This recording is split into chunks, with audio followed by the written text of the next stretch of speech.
Buenos días, soy Mar Masuli, soy cofundadora y CEO de BitMetrics. BitMetrics es una startup de Deep Tech. Nos dedicamos a la automatización de procesos basados en visión.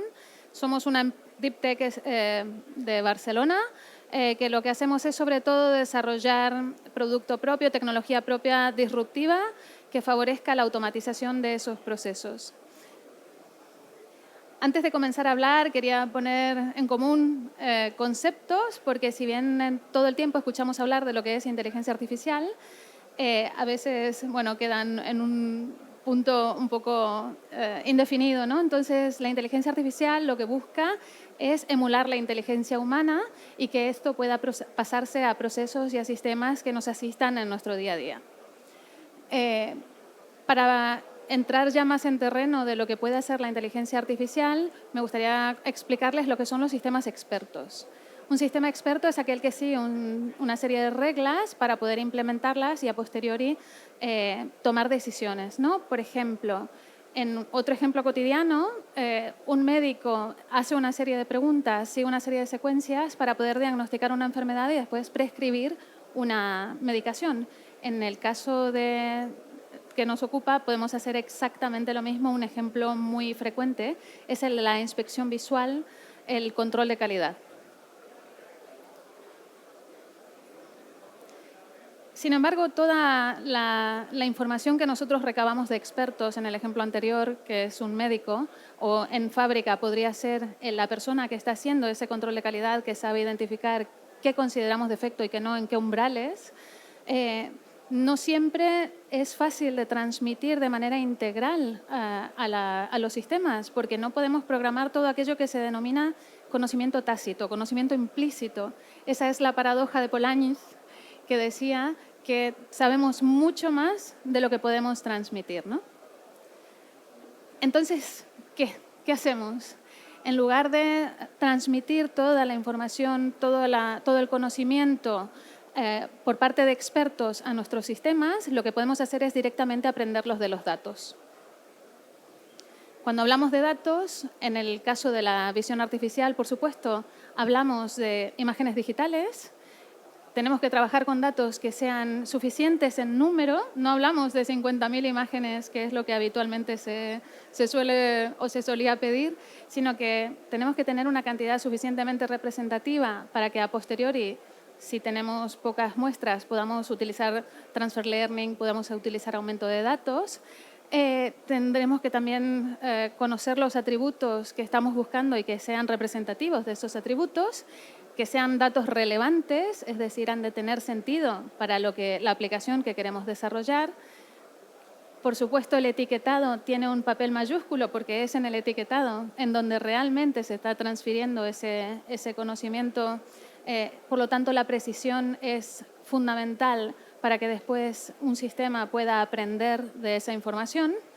Y la integridad de los datos, que siempre es determinante del outcome, del resultado que vamos a obtener.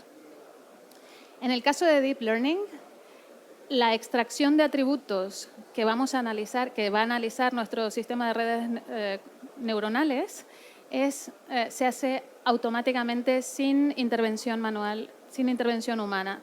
Eso significa que las redes neuronales actúan como actuaría nuestro cerebro, buscando las relaciones y los patrones y los atributos que realmente considera significativos para poder aprender, por ejemplo, a clasificar un objeto, a clasificar un error. Yo creo que Alan Turing ya lo decía en 1947, lo que queremos son máquinas que aprendan de la experiencia, ¿no? Y con el Deep Learning es lo que estamos cada vez más cerca de conseguir, si bien todavía queda camino por andar. Los dos ámbitos más relevantes de la inteligencia artificial a día de hoy son el del procesamiento del lenguaje natural. Aquí hablamos de interpretar el contenido de lo que se dice, ya sea de manera hablada o escrita. Esto lo vemos todos los días. Tenemos fórmulas predictivas que incluso nos ayudan a escribir correos, ¿sí? Cuando estamos escribiendo algo, enseguida nos sale una sugerencia de cómo continuar la frase. Y lo mismo sucede con el análisis de imágenes y la visión computacional, ¿no? Ya podemos hacer de manera muchísimo más robusta y de muchísimo más integral el análisis de esas imágenes. He traído un par o tres de ejemplos de qué queríamos ilustrar de la aplicación de Deep Learning en visión artificial en la industria. Y, por ejemplo, aquí tenemos un Random Bin Picking, que no sé si saben lo que es, pero consiste en coger objetos dispuestos de manera caótica en un contenedor para que un robot pueda reconocer el objeto candidato y colocarlo en una posición que corresponda, que se necesite, en otro punto. Muchos desafíos se presentan, por ejemplo, en este caso de uso son tapones de perfume. Vemos que hay un orificio, tenemos que identificar, tenemos que colocar el tapón sobre el orificio para que pueda seguir el proceso productivo, ¿no? Aquí el desafío es que se trata de objetos muy reflectantes. Necesitamos identificar el punto óptimo de pic para poder hacer ese colocar el objeto sobre la base, ¿no? Sobre el orificio. Esto con visión artificial tradicional no se podría conseguir, porque hay que sacar bastante ruido de la imagen y tratarlo para poder proceder y dar las coordenadas al robot para que pueda proceder. Este es otro ejemplo de lo que hace inteligencia artificial a partir de imágenes obtenidas a través de rayos X, analizar la presencia de insectos en tapones de corcho. Aquí, por ejemplo, vemos lo que puede hacer un humano, que es señalar un error que en objetos orgánicos, donde por la propia textura del elemento puede dar lugar a confusiones, y lo que hacemos ya con un sistema desarrollado con redes neuronales. Y por último, quería mostrarles un ejemplo en vivo que hemos desarrollado con cámaras que nos suministró el equipo de Álava, en el que hicimos para un cliente del sector plásticos una solución de pick, check, o sea, inspeccionar, y place.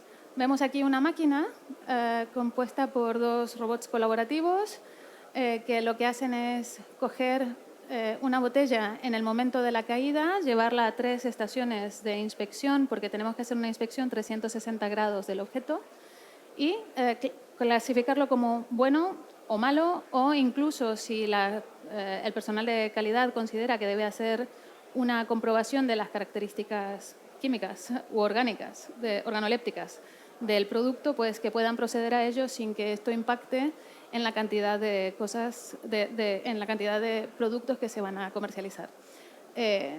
Vieron ahí la clasificación de defectos. El sistema es completamente operativo y supera con creces la precisión que pueden tener los empleados. Gracias a esto, nuestros clientes quieren seguir trabajando con nosotros, lo cual es una buena noticia. Creo que esto es un poquito representativo de lo que puede hacer la inteligencia artificial. Sobre todo, lo que hace es potenciar las ventajas del hardware. Necesitamos capacidad de procesamiento, pero también necesitamos trabajar con sistemas cada vez más inteligentes, cada vez más expertos.